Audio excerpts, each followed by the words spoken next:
Montana, Virginia. I'm here tonight. I don't bring my 32 years of teaching experience before you today. I don't come to you with my master's degree. I don't come to you with my autism spectrum disorder certificate or my endorsement in gifted education. I'm here as a mother who has been very disappointed in how her child was handled at Harrison Elementary School. This is Harper when I gave him to you. Notice that he has a little walker like an elderly person. This is Harper on March 20th, his birthday, 7 days after I removed him from Prince George County Public Schools. Now, my Bear family, I've been a member since, 12 years. Harper's brother went there. Harper's been there 7 years. And I'm not here to talk about what happened in second grade where he almost died and you didn't give him any compensatory services even though he missed over 9 weeks of school. I'm not here to talk about third grade where his teacher was arrested for terrible crimes against children and pled guilty, where he only had an uncertified sub who, for long-term sub for the rest of the year, for the rest of the first 9 weeks, second, third, and fourth 9 weeks. I'm here to talk about the year I thought would be better. That would be his fourth grade year. But on February 25th, 2026, something happened that was horrible. One of my Bear family people, they submitted a CPS report for neglect of my son. Now, I didn't find out about it until 2 weeks later. On Friday the 13th, March, I was finally told. But this was after Harper was interviewed, my nonverbal child. This was during this 2-week period. I didn't know it existed. This report existed. My older son, who wasn't even named, was investigated. And how do you interview a nonverbal child? I do not know, but they did. And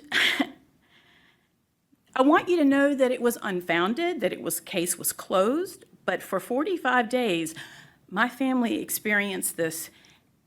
And this one report, they could have taken all of our children. I have 2 girls as well. And it was all untrue. So, if you could talk to me, you'd probably say, oh, Miss White, you know teachers are mandated reporters. Oh my gosh, my son is 16. I have mandated reporters in my life since he was born. Harper, my goodness, he was a week old. They were teaching me how to put a tube down his nose into his stomach to feed him.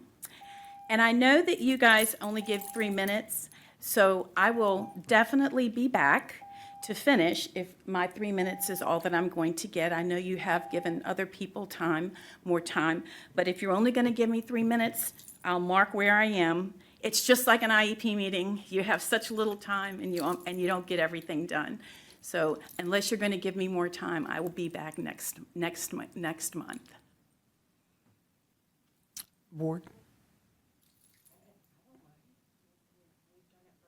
Okay. Well, like I said, mandated reporters have been in our life. Just last week, we had 4 different people at 4 different times.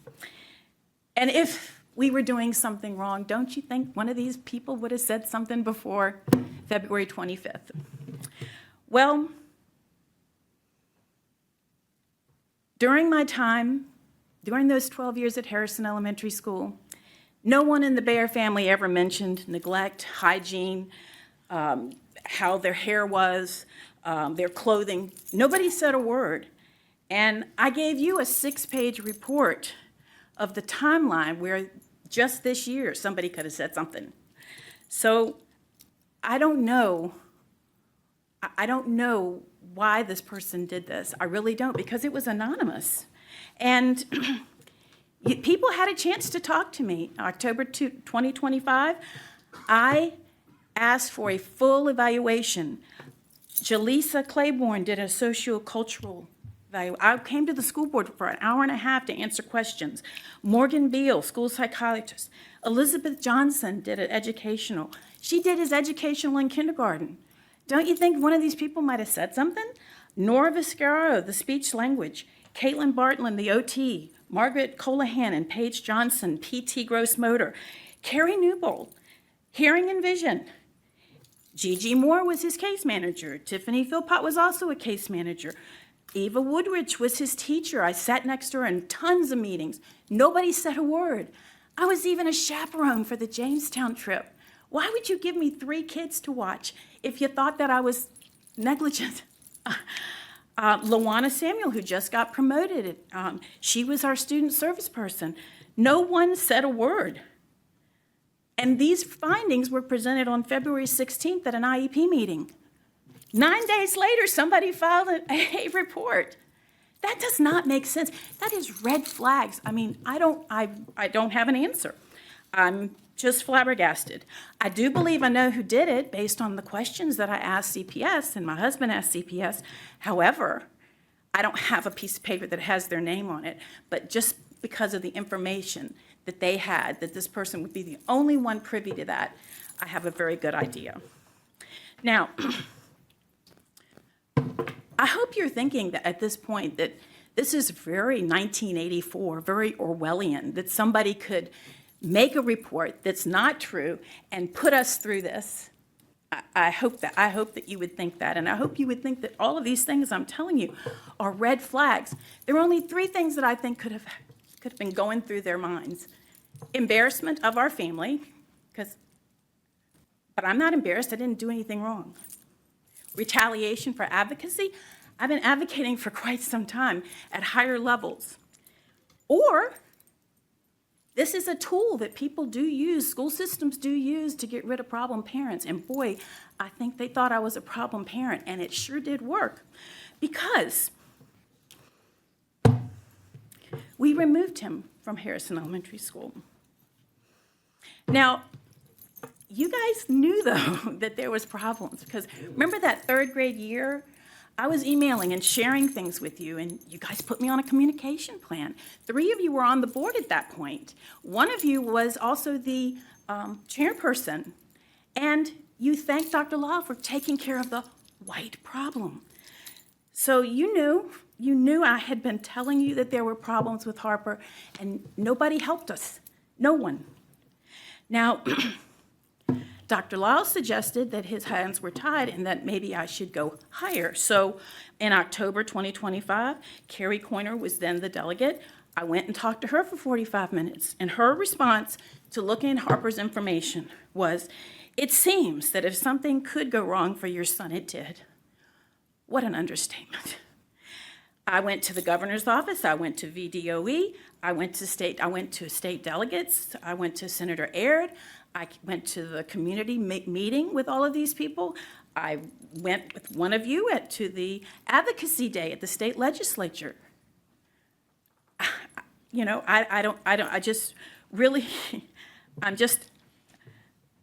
people knew that there were problems, and we got no help. So Friday the 13th, I withdrew him. He left because the system failed him, which is just unacceptable. And, you know, disappearing a child from the enrollment is not the same as educating them. It's not.